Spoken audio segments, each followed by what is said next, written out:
ಹರೇ ಶ್ರೀನಿವಾಸ. ಶ್ರೀ ಲಕ್ಷ್ಮೀ ಶೋಭಾನದ ಮುಂದುವರೆದ ನುಡಿಗಳನ್ನು ಇವತ್ತು ನೋಡೋಣಂತೆ.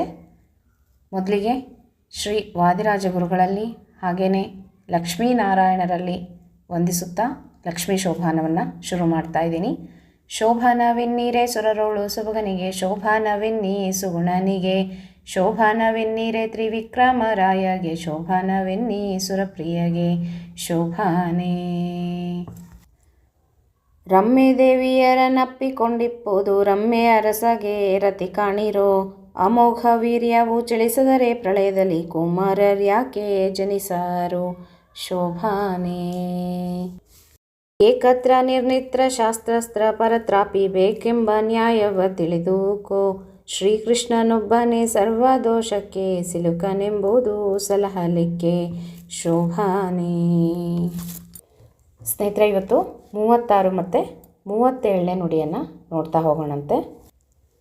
ಈ ಒಂದು ನುಡಿಯ ಅಂದರೆ 36ನೇ ನುಡಿ ಏನಿದೆಯಲ್ಲ, ರಮ್ಮೆ ದೇವಿಯರನ್ನು ಅಪ್ಪಿಕೊಂಡಿಪ್ಪುದು, ಈ ನುಡಿಯ ಅರ್ಥವನ್ನು ಬಿಡಿಸಿ ಹೇಳಲಿಕ್ಕೆ ಸ್ವಲ್ಪ ಕಷ್ಟವಾದರೂ ಸಹ ಕೆಲವು ಶಬ್ದಗಳನ್ನು ಹೇಳಲಿಕ್ಕೆ ಮುಜುಗರ ಸಮಸ್ಯೆಗಳನ್ನು ತಂದರೂ ಸಹ ಭಗವಂತನ ಲೀಲೆಯ ವಿಚಾರ ಅನ್ನುವಂಥ ಅಭಿಪ್ರಾಯದಿಂದ ಸಂಕ್ಷಿಪ್ತವಾಗಿ ಈ ನುಡಿಯ ಅರ್ಥವನ್ನು ತಿಳಿಯುವ ಪ್ರಯತ್ನವನ್ನು ಮಾಡೋಣ ಸ್ನೇಹಿತರೆ.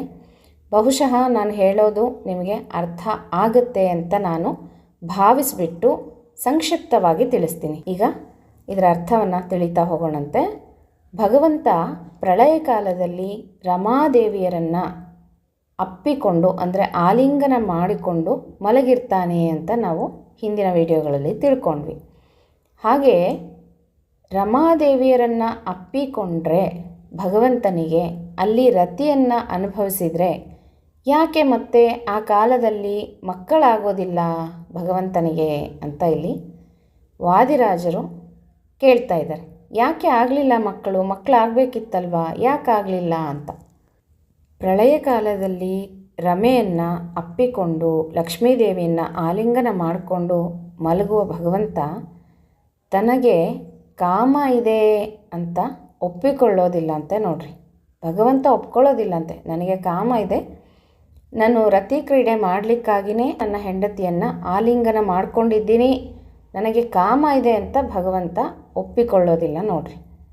ಹಾಗೆ ನಾವೇನಾದರೂ ಭಗವಂತನಿಗೆ ಕಾಮ ಇದೆ ಅಂತ ಭಾವಿಸಿದರೂ ಅದು ಮಹಾಪಾಪಕ್ಕೆ ಗುರಿಯಾಗುತ್ತೆ, ನಮಗೆ ಮಹಾಪಾಪ ಬಂದು ತಗಲುತ್ತೆ ಅಂತ ಹೇಳ್ತಾರೆ.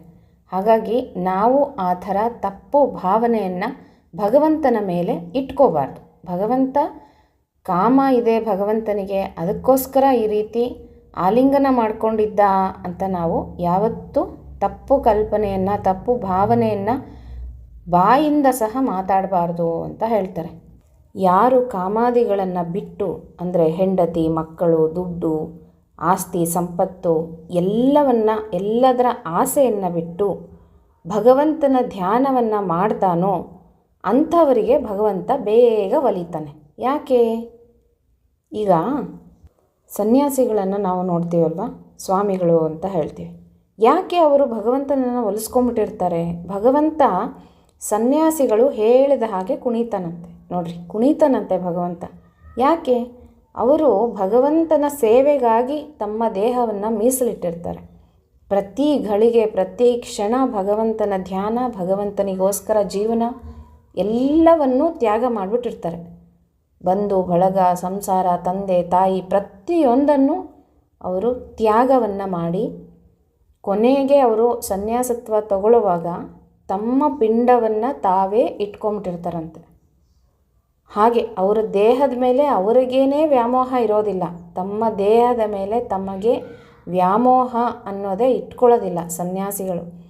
ಹಾಗೆ ಮಾಡಿ ಅವರು ಸನ್ಯಾಸತ್ವವನ್ನು ಸ್ವೀಕಾರ ಮಾಡಿರ್ತಾರೆ ಅಂತ. ಅಷ್ಟು ತ್ಯಾಗವನ್ನು ಮಾಡಿ ಭಗವಂತನಿಗೋಸ್ಕರ ಜೀವನವನ್ನು ನಡೆಸ್ತಕ್ಕಂತಹ ಸನ್ಯಾಸಿಗಳು ಹೇಳಿದ ಹಾಗೆ ಭಗವಂತ ಕುಣಿತಾನಂತೆ. ಹಾಗಾಗಿ ದೇವರು ಅವರಿಗೆ ಬೇಗ ಒಲಿತಾನೆ, ನಮ್ಮಂಥವ್ರಿಗಲ್ಲ.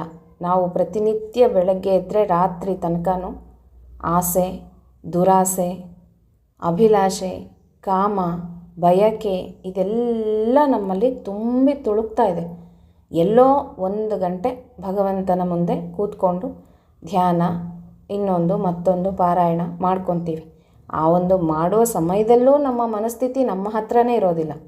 ನಾವು ಒಂದು ಕಡೆ ಇರ್ತೀವಿ, ನಮ್ಮ ಮನಸ್ಸು ಇನ್ನೊಂದು ಕಡೆ ಹರಿದಾಡ್ತಾ ಇರುತ್ತೆ, ಎಲ್ಲೆಲ್ಲೋ ಹೋಗಿರುತ್ತೆ, ಯಾವುದೋ ಊರಿಗೆ, ಯಾವುದೋ ಬಂಧು ಬಳಗದ ಮನೆಗೆ. ಅವ್ರು ಏನು ಮಾಡ್ತಿರ್ತಾರೋ ಇಷ್ಟೊತ್ತಲ್ಲಿ, ಅವ್ರು ಎಲ್ಲಿಗೆ ಹೋಗಿದ್ದಾರೋ ಏನೋ, ಬಂದರೋ ಇಲ್ವೋ, ಈ ಥರ ಮನಸ್ಸು ಒಂದು ಕಡೆ, ದೇಹ ಒಂದು ಕಡೆ.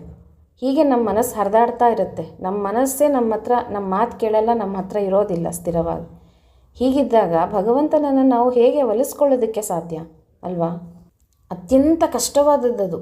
ಮನಸ್ಸನ್ನು ನಿಗ್ರಹ ಮಾಡಿಕೊಂಡು ಭಗವಂತನನ್ನು ಒಲಿಸ್ಕೊಳ್ಳೋದು ತುಂಬ ಅಂದರೆ ತುಂಬ ಕಷ್ಟ. ಅದು ಯೋಗಿಗಳಿಗೆ ಸಾಧ್ಯ ಅಂತ ಹೇಳ್ಬೋದು.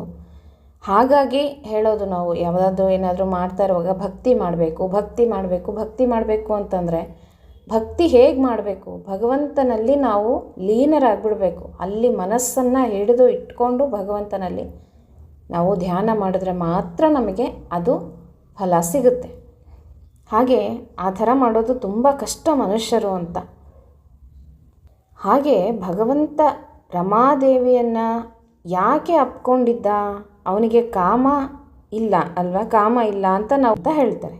ಮತ್ತು ಯಾಕೆ ಲಕ್ಷ್ಮೀದೇವಿಯನ್ನು ಆ ರೀತಿ ಆಲಿಂಗನ ಮಾಡಿಕೊಂಡು ಪ್ರಳಯ ಕಾಲದಲ್ಲಿ ಮಲಗಿದ್ದ?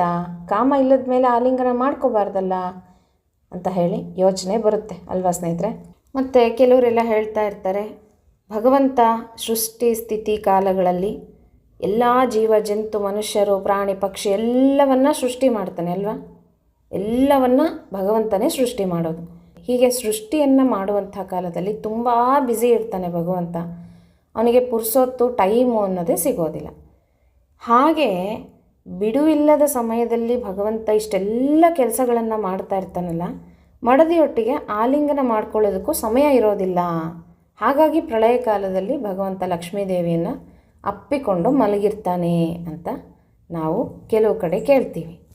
ಹಾಗೆ ಅಂತಲೂ ಭಾವಿಸಬಾರ್ದು ಅಂತ ಹೇಳ್ತಾರಂತೆ ನೋಡ್ರಿ. ಒಟ್ಟಿನಲ್ಲಿ ಭಗವಂತ ಹೀಗೆ ಅಂತ ನಾವು ನಿರ್ಧಾರವನ್ನು ಮಾಡಿಕೊಳ್ಳೇಬಾರ್ದು. ಆ ರೀತಿ ಅಷ್ಟು ಕಷ್ಟಪಡ್ತಾನ ಭಗವಂತ ಸೃಷ್ಟಿ ಮಾಡೋದಕ್ಕೆ. 2 ಸೆಕೆಂಡ್ ಸಾಕು ಭಗವಂತನಿಗೆ ಸೃಷ್ಟಿ ಸ್ಥಿತಿ ಲಯಗಳನ್ನು ಮಾಡಲಿಕ್ಕೆ. ದೊಡ್ಡ ಸಮಯ ಏನು ಬೇಕಾಗಿಲ್ಲ ಭಗವಂತನಿಗೆ. ಒಂದು ಚಿಟಿಕೆ ಹೊಡೆಯೋದ್ರಲ್ಲಿ ಸೃಷ್ಟಿ ಸ್ಥಿತಿ ಲಯ ಎಲ್ಲವನ್ನ ಮಾಡಿ ಮುಗಿಸುವಷ್ಟು ಭಗವಂತನಿಗೆ ಶಕ್ತಿ ಇದೆ. ನೋಡ್ರಿ ಏನು ಹೇಳ್ತಾರೆ, ಯಾಕೆ ಆ ರೀತಿ ಭಗವಂತ ಅಪ್ಕೊಂಡಿದ್ದ ಲಕ್ಷ್ಮೀದೇವಿಯನ್ನು ಅಂದರೆ, ಲಕ್ಷ್ಮೀದೇವಿಯನ್ನು ಆಲಿಂಗನ ಮಾಡ್ಕೊಂಡಿದ್ದಲ್ವಂತೆ, ರಮೆಯಲ್ಲಿದ್ದಂತಹ ತನ್ನದೇ ಒಂದು ರೂಪ. ನೋಡ್ರಿ, ಲಕ್ಷ್ಮೀದೇವಿಯಲ್ಲೂ ತನ್ನದೇ ಒಂದು ರೂಪವನ್ನು ಇಟ್ಟಿದ್ದಾನಂತೆ ಭಗವಂತ. ಈಗ ಒಂದೊಂದು ವಸ್ತುವಿನಲ್ಲಿ ಜೀವ ಜಂತುಗಳಲ್ಲೂ ನಮ್ಮಲ್ಲೂ ಸಹ ಭಗವಂತ ಹೇಗೆ ಇದ್ದು ನಮ್ಮಿಂದ ಕಾರ್ಯಗಳನ್ನು ಮಾಡಿಸ್ತಾನೋ ಅದೇ ರೀತಿ ಲಕ್ಷ್ಮೀದೇವಿಯಲ್ಲೂ ಸಹ ಒಂದು ರೂಪದಿಂದ ಇರ್ತಾನಂತೆ. ತನ್ನ ರೂಪವನ್ನೇ ತಾನೇ ಸ್ವತಃ ಅನುಭವಿಸ್ತಾ ಇದ್ದಾನೆ ಅಂತ ಇಲ್ಲಿ ಹೇಳ್ತಾ ಇದ್ದಾರೆ. ನೋಡ್ರಿ, ಭಗವಂತನಿಗೆ ಒಂದು ಹೆಸರಿದೆಯಂತೆ, ಸ್ವರಮಣ ಅಂತ. ತಾನೇ ರಮಣ ಅಂತ, ತಾನೇ ಲಕ್ಷ್ಮೀದೇವಿ, ತಾನೇ ಲಕ್ಷ್ಮೀದೇವಿಯಲ್ಲಿ ಒಂದು ರೂಪವಾಗಿ ಇದ್ದಾನೆ. ಹೀಗೆ ಭಗವಂತ ಏನು ಬೇಕಾದರೂ ಆಗಲಿಕ್ಕೆ ಅವನಿಗೆ ಶಕ್ತಿ ಇದೆ ಅಲ್ವಾ? ಹಿಂದೆ ಕೇಳಿದ್ವಲ್ಲ ನಾವು ಅಸುರರಿಗೆ, ಹಿಂದೆ ನೋಡಿದ್ವಲ್ಲ ನಾವು ದೇವತೆಗಳಿಗೆ ಅಮೃತವನ್ನು ಉಣಿಸ್ಲಿಕ್ಕೆ ಹೇಗೆ ಭಗವಂತ ಮೋಹಿನಿ ವೇಷವನ್ನು ಧರಿಸ್ಕೊಂಡು ಬಂದ ಅಲ್ವಾ? ಹಾಗೆ ಭಗವಂತ ಏನು ಬೇಕಾದ ರೂಪವನ್ನು ತಗೊಳ್ಳುವಂಥ ಶಕ್ತಿ ಇರುವಂಥವನು. ಹಾಗಿದ್ದಾಗ ರಮೆಯನ್ನು ಅಂದರೆ ಲಕ್ಷ್ಮೀದೇವಿಯನ್ನು ಮಾತ್ರ ಆಲಿಂಗಿಸಿದ್ದಾನೆ ಅಂತ ನಾವು ಭಾವಿಸಬಾರ್ದು. ಲಕ್ಷ್ಮೀದೇವಿಯಲ್ಲಿ ತನ್ನದೇ ಆದಂಥ ಒಂದು ರೂಪದಿಂದ ಸಂತೋಷವನ್ನು ಪಡ್ತಾ ಇದ್ದಾನಂತೆ ನೋಡ್ರಿ. ಹಾಗೆ ಅಂತ ಲಕ್ಷ್ಮೀದೇವಿಯನ್ನು ಬಿಟ್ಟಿರ್ತಾನೆ ಅಂತಲ್ಲ, ಲಕ್ಷ್ಮೀದೇವಿಯನ್ನು ಬಿಟ್ಟು ಬೇರೆ ಯಾರನ್ನೂ ರಮಿಸೋದಿಲ್ಲ ಭಗವಂತ. ಹಿಂದೆ ಗೋಪಿಕಾ ಸ್ತ್ರೀಯರನ್ನು ಸಹ ಯಾಕೆ ರಮಿಸಿದ್ದ ಅಂತಂದರೆ, ಲಕ್ಷ್ಮೀದೇವಿಯ ಅಂಶ ಗೋಪಿಕಾ ಸ್ತ್ರೀಯರಲ್ಲಿ ಇತ್ತಂತೆ ನೋಡ್ರಿ, ಪ್ರತಿಯೊಬ್ಬರಲ್ಲೂ. ಹಾಗಾಗಿ ಭಗವಂತ ಗೋಪಿಕಾ ಸ್ತ್ರೀಯರ ಜೊತೆಗೆ ವಿವಾಹ ಮಾಡಿಕೊಂಡ ಅಂತ. ಎಷ್ಟು ಸಾವಿರ ಹೆಂಡತಿಯರಿದ್ದರು ಕೃಷ್ಣನಿಗೆ ಅಂತ. ಅವರೆಲ್ಲರಲ್ಲೂ ಲಕ್ಷ್ಮೀದೇವಿಯ ಸನ್ನಿಧಾನ ಇತ್ತು.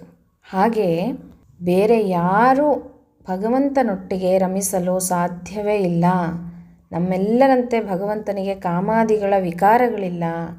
ಹೀಗಾಗಿ ಇಲ್ಲಿ ಹೇಳ್ತಾರೆ ನೋಡ್ರಿ, ಕೇಳ್ತಾ ಇದ್ದಾರೆ ವಾದಿರಾಜರು, ಅಮೋಘ ವೀರ್ಯವು ಚಲಿಸಿದರೆ ಪ್ರಳಯದಲ್ಲಿ ಕುಮಾರ್ಯರ್ಯಾಕೆ ಜನಿಸಾರು ಅಂತ. ನೋಡ್ರಿ, ಅಂತಹ ಸಂದರ್ಭದಲ್ಲಿ ಲಕ್ಷ್ಮೀದೇವಿಯೊಟ್ಟಿಗೆ ಇರುವಂಥ ಸಂದರ್ಭದಲ್ಲಿ ಭಗವಂತನಿಗೆ ಮತ್ತು ಲಕ್ಷ್ಮೀದೇವಿಗೆ ಮಕ್ಕಳಾಗಬೇಕಿತ್ತಲ್ಲ, ಯಾಕೆ ಆಗಲಿಲ್ಲ ಅಂತ ಇಲ್ಲಿ ವಾದಿರಾಜರು ಕೇಳ್ತಾ ಇದ್ದಾರೆ. ಆದರೆ ಕಾಮವು ಭಗವಂತನಿಗೆ ಇಲ್ಲ ಅಂತ ನಾವಿಲ್ಲಿ ತಿಳಿಬೇಕು. ಪ್ರಳಯ ಕಾಲದಲ್ಲಿ 87 ವರ್ಷಗಳ ಕಾಲ ಭಗವಂತ ಲಕ್ಷ್ಮೀದೇವಿಯನ್ನು ಆಲಿಂಗನ ಮಾಡಿಕೊಂಡು ಇದ್ದಂತೆ. ಹಗಲು ಇರುಳು ಲಕ್ಷ್ಮೀದೇವಿಯನ್ನು ಬಿಟ್ಟೇ ಇರಲಿಲ್ವಂತೆ. ದಾಸರು ಒಂದು ಕಡೆ ಸುಂದರವಾಗಿ ಬರೀತಾರೆ, ನೀವೆಲ್ಲ ಕೇಳಿರ್ಬೋದು ಈ ಒಂದು ಹಾಡನ್ನು. ಮರಳು ಮಾಡಿಕೊಂಡೆ ಎಲ್ಲೆ ಮಾಯಾದೇವಿಯೇ ಅಂತ ಹಾಡು ಕೇಳಿದ್ದೀರಾ? ಅದರಲ್ಲಿ ಎಷ್ಟು ಒಳ್ಳೊಳ್ಳೆ ಸಾಲುಗಳನ್ನು ದಾಸರು ಬರೆದಿದ್ದಾರೆ. ಹಗಲು ಇರುಳು ಏಕವಾಗಿ ಹರಿಯು ನಿನ್ನ ಬಿಡದಿಪ್ಪಂತೆ ಮರಳು ಮಾಡಿಕೊಂಡೆ ಎಲ್ಲೆ ಮಾಯಾದೇವಿಯೇ ಅಂತ ಬರೀತಾರೆ. ನೋಡ್ರಿ, ಪ್ರಳಯ ಕಾಲದಲ್ಲಿ ಹಗಲು ಇರುಳು ಭಗವಂತನನ್ನು ನೀನು ಬಿಟ್ಟಿರ್ದೇನೆ ಅವನಿಗೆ ಮಾಯ ಮಾಡಿಬಿಟ್ಟಿದ್ಯಾ ನೀನು ಅಂತ ದಾಸರು ಬರೀತಾರೆ. ಆಮೇಲೆ ಪ್ರಳಯ ಕಾಲದಲ್ಲಿ ಆಲದೆಲೆಯ ಮೇಲೆ ಮಲಗಿದ್ದಾಗ ಹಲವು ಆಭರಣಗಳು ಜಲವೂ ಆಗಿ ಜಾಣತನದಿ. ಪ್ರಳಯ ಕಾಲದಲ್ಲಿ ಆಲದೆಲೆ ಮೇಲೆ ಭಗವಂತ ಮಲಗಿದ್ನಲ್ಲ, ಅವನ ಆಭರಣಗಳೆಲ್ಲ ಲಕ್ಷ್ಮೀದೇವಿನೇ ಆಗಿದ್ಲಂತೆ. ಹಾಗೆ ಇನ್ನೊಂದು ಸುಂದರವಾದ ಸಾಲನ್ನು ಬರೀತಾರೆ. ಮಕ್ಕಳ ಪಡೆದರೆ ನಿನ್ನ ಚೊಕ್ಕತನವು ಪೋಪುದೆಂದು ಹೊಕ್ಕುಳಳು ಮಕ್ಕಳ ಪಡೆದು ಕಕ್ಕುಲಾತಿ ಪಡುವಂತೆ ಅಂತ ಬರೆದಿದ್ದಾರೆ. ಮಕ್ಕಳನ್ನ ಪಡೆದುಬಿಟ್ರೆ ನಿನ್ನ ಅಂದ ರೂಪ ಹಾಳಾಗುತ್ತೆ ಅಂತ ಹೇಳಿಬಿಟ್ಟು ಭಗವಂತ ಹೊಕ್ಕಳನಿಂದ ಬ್ರಹ್ಮದೇವರನ್ನ ಪಡೆದ, ಅಂದರೆ ಮಗನನ್ನು ಪಡೆದಿದ್ದಾನೆ. ಎಲ್ಲರೂ ನೋಡಿಬಿಟ್ಟು ಕಕ್ಕುಲಾತಿ ಪಡಬೇಕು, ಆ ಥರ ಮಾಡಿದ್ದಾನೆ ಭಗವಂತ ಅಂತ ಹೇಳಿ ಇಲ್ಲಿ ದಾಸರು ಬರೀತಾ ಇದ್ದಾರೆ. ನೋಡ್ರಿ, ಈಗಿನ ಜನ್ರೇಷನಲ್ಲಿ ಕೆಲವರೆಲ್ಲ ಹೇಳ್ತಾ ಇರ್ತಾರೆ, ಮಕ್ಕಳಾದಮೇಲೆ ಅಂದ ಹೊಟ್ಟೋಗ್ಬಿಡುತ್ತೆ, ಅಥವಾ ಯಾರು ಸಿನಿಮಾ ಆ್ಯಕ್ಟ್ರುಗಳು ಮಕ್ಕಳನ್ನು ಪಡೀಲಿಕ್ಕೇ ಇಷ್ಟಪಡಲ್ಲ. ಯಾಕೆ ಅಂದರೆ ಅಂದ ಹೊಟ್ಟೋಗುತ್ತೆ, ಮೊದಲಿರುವಂಥ ಗ್ಲ್ಯಾಮರ್ ಇರೋದಿಲ್ಲ ಅಂತ ಮಕ್ಕಳು ಬೇಡ ಅನ್ನುವಂಥ ಪರಿಸ್ಥಿತಿಗೆ ಈಗ ಬರ್ತಾ ಇದೆ. ಮುಂಚೆ ಎಲ್ಲ ಮನೆ ತುಂಬ ಮಕ್ಕಳಿರ್ತಾಯಿದ್ರು, ಆಮೇಲೆ ಮನೆಗೆ 2 ಅಂತ ಆಯಿತು, ಈಗ ಮನೆಗೆ 1 ಅಂತ ಆಗಿದೆ. ಮುಂದಿನ ಜನ್ರೇಷನಲ್ಲಿ ಮಕ್ಕಳು ಬೇಡ ಅಂತ ಆಗುತ್ತೇನೋ ಗೊತ್ತಿಲ್ಲ, ಆದರೂ ಆಗ್ಬೋದು, ಆಶ್ಚರ್ಯ ಪಡುವಂಥದ್ದೇನೂ ಇಲ್ಲ. ಈಗ ಆಲ್ರೆಡಿ ಆ ಒಂದು ಸಾಲಿನಲ್ಲಿ ಇದ್ದೀವಿ ಅಂತ ನನಗೆ ಅನ್ನಿಸ್ತಾ ಇರುತ್ತೆ. ಯಾಕೆ ಅಂದರೆ ಅಷ್ಟೊಂದು ಕಷ್ಟಪಟ್ಟು ಮಕ್ಕಳನ್ನ ಹೊತ್ತು ಹೆತ್ತು ಸಾಕಿ ಯಾರು ಮಾಡಬೇಕದೆಲ್ಲ? ಯಾಕಂದರೆ ಯಾರಿಗೂ ಬಿಡುವಿಲ್ಲದ ಸಮಯ ಈಗ ಯಾರಿಗೂ. ಎಲ್ಲರೂ ಕೆಲಸಗಳಿಗೆ ಹೋಗ್ತಾ ಇರ್ತಾರೆ, ಗಂಡ ಹೆಂಡತಿ ಎಲ್ಲರೂ ದುಡಿಲಿಕ್ಕೆ ನಿಂತಾಗ ಮಕ್ಕಳನ್ನ ನೋಡ್ಕೊಳ್ಳೋರು ಯಾರು? ಮತ್ತು ಅದೇನೋ ಪ್ಲೇ ಹೋಮು ಅದು ಇದು ಅಂತ ಬೇರೆಯವ್ರ ಮನೆಗಳಲ್ಲಿ ಮಕ್ಕಳನ್ನ ಬಿಟ್ಟು ಹೋಗಬೇಕು, ಅವರು ಸರಿಯಾಗಿ ನೋಡ್ಕೊತಾರೋ ಇಲ್ವೋ ಆ ಚಿಂತೆ ಒಂದು. ಹೀಗೆಲ್ಲ ಪರಿಸ್ಥಿತಿಗಳಿದ್ದಾಗ ದುಡ್ಡನ್ನು ಸಂಪಾದಿಸುವ ದುಡಿಯುವ ಒಂದು ಭರದಲ್ಲಿ ಮಕ್ಕಳನ್ನೇ ಬೇಡ ಅನ್ನುವಂಥ ಪರಿಸ್ಥಿತಿ ಬಂದು ನಿಂತಿದೆ. ಹೀಗೆ ಮಕ್ಕಳು ಬೇಡ, ಹೆಂಡತಿಯ ಅಂದ ಹಾಳಾಗುತ್ತೆ ಅನ್ನುವಂಥ ಒಂದು ಕಾರಣದಿಂದ ನೀನೇ ಮಕ್ಕಳನ್ನು ಹೊಕ್ಕಳಿಂದ ಪಡೆದಿದೆಯಾ ಅಂತ ದಾಸರಲ್ಲಿ ಸುಂದರವಾಗಿ ಬರೀತಾರೆ. ನೋಡ್ರಿ, ಭಗವಂತನಿಗೆ ಲಕ್ಷ್ಮೀದೇವಿಯಲ್ಲಿ ಗರ್ಭದಾನವನ್ನು ಮಾಡಿ ಸಂತಾನ ಪಡೆಯುವಂಥ ಅವಶ್ಯಕತೆಯೇ ಇಲ್ಲ ಭಗವಂತನಿಗೆ, ಅಲ್ವಾ? ಇಡೀ ಪ್ರಪಂಚ, ಇಡೀ ಭೂಮಂಡಲನೇ ತನ್ನದಾದಾಗ, ನಾವೆಲ್ಲ ತನ್ನ ಮಕ್ಕಳಾದಾಗ ಭಗವಂತ ತನ್ನ ದೇಹದಿಂದನೇ ಎಲ್ಲರನ್ನ ಸೃಷ್ಟಿ ಮಾಡಿದ್ದಾನೆ, ಅಲ್ವಾ? ಒಂದು ಸಮುದ್ರ, ಒಂದು ನದಿ, ಇನ್ನೊಂದು ಅರಣ್ಯಗಳು, ಪ್ರತಿಯೊಂದು ಭಗವಂತನ ದೇಹದಿಂದನೇ ಬಂದಿದೆ. ತಿರ್ಗಾ ಪ್ರಳಯ ಕಾಲದಲ್ಲಿ ಭಗವಂತನ ದೇಹಕ್ಕೇ ಹೋಗಿ ಸೇರಿಕೊಳ್ಳುತ್ತೆ. ಹಾಗಿದ್ದಾಗ ಭಗವಂತನಿಗೆ ಮಕ್ಕಳಿಲ್ಲ ಅಂತ ಹೇಗೆ ಹೇಳಲಿಕ್ಕೆ ಸಾಧ್ಯ? ಭಗವಂತ ನಮ್ಮೆಲ್ಲರ ರೀತಿಯಲ್ಲಿ ರತಿಕ್ರೀಡೆಯನ್ನು ಮಾಡಿ ಗರ್ಭದಾನವನ್ನು ಮಾಡಲಿಕ್ಕೆ ಸಾಧ್ಯನಾ? ಲಕ್ಷ್ಮೀದೇವಿಗೆ ಎಂದಿಗೂ ಸಾಧ್ಯವಿಲ್ಲ. ಆ ಥರ ನಾವು ಊಹೆ ಸಹ ಮಾಡ್ಕೊಳ್ಳೋ ಹಾಗಿಲ್ಲ. ಭಗವಂತ ಸೃಷ್ಟಿಯ ಕಾಲದಲ್ಲಿ ಏನೆಲ್ಲ ಸೃಷ್ಟಿ ಮಾಡ್ತಾನೆ ಭಗವಂತ. ಮುಖದಿಂದ ಬ್ರಾಹ್ಮಣರು, ಬಾಹುಗಳಿಂದ ಕ್ಷತ್ರಿಯರು ಅಂತ ಕೇಳ್ತೀವಲ್ವ ನಾವು, ವೈಶ್ಯರು, ಶೂದ್ರರು, ಹೀಗೆ ಭಗವಂತನ ದೇಹದಿಂದನೇ ನಾವೆಲ್ಲ ಬಂದಿದ್ದೀವಿ. ಹಾಗಿದ್ದಾಗ ಭಗವಂತ ಸ್ವತಃ ತನಗೊಂದೇ ಮಕ್ಕಳು ಬೇಕು ಅಂತ ಹೇಳಿ ಹೆಂಡತಿಯಿಂದ ಪಡೆಯೋದು, ಅದು ನಾವು ತಿಳಿಯೋದು ತಪ್ಪು ಕಲ್ಪನೆ ಅಂತ ಇಲ್ಲಿ ನಾವು ತಿಳ್ಕೊಬೇಕಾಗುತ್ತೆ. ಇಷ್ಟು ಸುಂದರವಾಗಿ ವಾದಿರಾಜರು ಕೇಳ್ತಾ ಇದ್ದಾರೆ ನೋಡ್ರಿ. ಹಾಗಿದ್ದಾಗ ಪ್ರಳಯ ಕಾಲದಲ್ಲಿ ಗಂಡ ಹೆಂಡತಿ ಒಟ್ಟಿಗೆ ಇದ್ದಾಗ, ಅದು ಅಪ್ಪಿಕೊಂಡು ಮಲಗಿದ್ದಾಗ ಮಕ್ಕಳು ಯಾಕೆ ಆಗಲಿಲ್ಲ ಅಂತ ಹೇಳಿ ಇಲ್ಲಿ ಬರಿತಾ ಇದ್ದಾರೆ. ಈಗ ಮುಂದಿನ ನುಡಿಗೆ ಹೋಗೋಣ ಸ್ನೇಹಿತರೆ. ಏಕತ್ರ ನಿರ್ನಿತ್ರ ಶಾಸ್ತ್ರಾಸ್ತ್ರ ಪರತ್ರಾಪಿ ಬೇಕೆಂಬ ನ್ಯಾಯವ ತಿಳಿದುಕೋ ಶ್ರೀಕೃಷ್ಣನೊಬ್ಬನೇ ಸರ್ವದೋಷಕ್ಕೆ ಸಿಲುಕನೆಂಬುದು ಸಲಹಲಿಕ್ಕೆ ಅಂತ ಬರೀತಾರೆ. ವಾದಿರಾಜರು ಇಲ್ಲಿ ಹೇಳ್ತಾ ಇದ್ದಾರೆ ನೋಡ್ರಿ. ಒಂದು ಕಡೆ ಶಾಸ್ತ್ರ ನಿರ್ಣಯ ಮಾಡಿದಂಥ ಅರ್ಥವನ್ನು ಮತ್ತೆ ಬೇರೆ ಕಡೆಗೂ ಕೂಡ ಅನ್ವಯ ಮಾಡಿಕೊಳ್ಬೇಕು ಅಂತ ಹೇಳ್ತಾ ಇದ್ದಾರೆ. ಅಂದರೆ ಶಾಸ್ತ್ರ ಏನಾದರೂ ಒಂದು ನಿರ್ಣಯ ಮಾಡಿದೆ ಅಂತ ನಾವು ತಿಳಿಯೋದಾಯಿತು ಅಂದರೆ ಅದನ್ನು ಇನ್ನೊಂದು ಕಡೆ ನೋಡಿಬಿಟ್ಟು ಪರೀಕ್ಷೆ ಮಾಡಿಬಿಟ್ಟು ಅರ್ಥ ಮಾಡ್ಕೋಬೇಕು, ತಿಳ್ಕೋಬೇಕು ಅಂತ ಹೇಳ್ತಾ ಇದ್ದಾರೆ. ಅಂತಹ ನಿಯಮವನ್ನು ನೀವೆಲ್ಲ ತಿಳ್ಕೋಬೇಕು ಅಂತ ಹೇಳ್ತಾರೆ. ಅಂದರೆ ಭಗವಂತನ ಎಲ್ಲ ಅವತಾರಗಳಿಗೂ ಭಗವಂತನೇ ಅಲ್ವಾ, ಬೇರೆ ಯಾರೂ ಅಲ್ಲ. ಈಗ ಕೃಷ್ಣ ಬೇರೆ ರಾಮ ಬೇರೆ ಅಂತ ಹೇಳಲಿಕ್ಕಾಗುತ್ತಾ? ಎಲ್ಲ ಒಂದೇ, ಭಗವಂತನ ಅವತಾರಗಳೇ ಅವೆಲ್ಲನೂ. ಹಾಗೆ ಬೇರೆ ಏನೂ ವ್ಯತ್ಯಾಸ ಇರೋದಿಲ್ಲ ಅಂತ. ಒಬ್ಬನೇ, ಅವನೇ ಭಗವಂತ. ಹಾಗಾಗಿ ಯಶೋದೆಯ ತೊಡೆಯ ಮೇಲೆ ಮಲಗಿ ಬಾಲಲೀಲೆಯನ್ನು ತೋರಿದಂಥ ಭಗವಂತ, ನಂದನ ಕುಮಾರನಾದಂಥ ಮುಕುಂದ ಬೇರೆ ಅಲ್ಲ. ಪ್ರಳಯ ಕಾಲದಲ್ಲಿ ಆಲದೆಲೆ ಮೇಲೆ ಸುಲಭವಾಗಿ ಮಲಗಿರುವಂಥ ಆ ಭಗವಂತ ಬೇರೆ ಅಲ್ಲ. ಇಬ್ಬರೂ ಒಂದೇನೆ. ಹಾಗಾಗಿ ಭಗವಂತ ಒಮ್ಮೆ ಹಸುವಿನಿಂದ ಅತ್ತು ಕರೆದು ರಂಪ ಮಾಡಿಬಿಟ್ಟು ಯಶೋದೆಯಿಂದ ಹಾಲನ್ನು ಕುಡಿಸ್ಕೊಳ್ತಾನಲ್ವ, ಅವನೇ ಪ್ರಳಯ ಕಾಲದಲ್ಲಿ ಆಲದೆಲೆಯ ಮೇಲೆ ಮಲಗಿ ಕಾಲು ಬೆರಳನ್ನು ಚಿಪ್ತಾ ಇರ್ತಾನೆ, ಸುಖದಿಂದ ಸಂಭ್ರಮಿಸ್ತಾ ಇರ್ತಾನೆ ಅಲ್ವಾ. ಈಗ ಭಗವಂತ ಹಾಲು ಕುಡಿಲಿಕ್ಕೆ ಹಠ ಮಾಡಿ ಅತ್ತಿದ್ನಲ್ವ, ಅಂದರೆ ಭಗವಂತನಿಗೆ ಹಸಿವೆ ಆಗಿತ್ತಾ?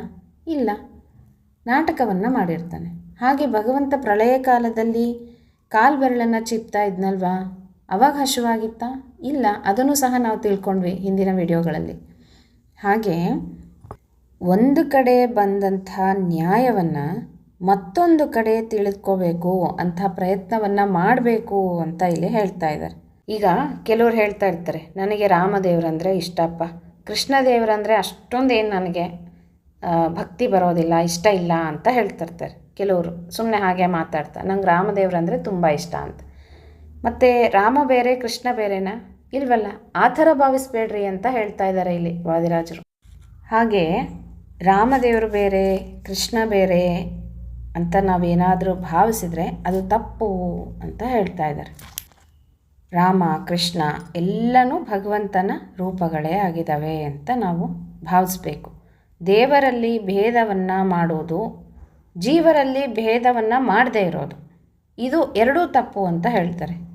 ಭಗವಂತನಲ್ಲಿ ಭೇದವನ್ನು ಮಾಡಬಾರ್ದು, ಮತ್ತು ಜೀವರುಗಳಲ್ಲಿ ಭೇದ ಮಾಡಬೇಕು. ಎಲ್ಲ ಒಂದೇ ಅಂತ ಹೇಳಲಿಕ್ಕಾಗುತ್ತಾ?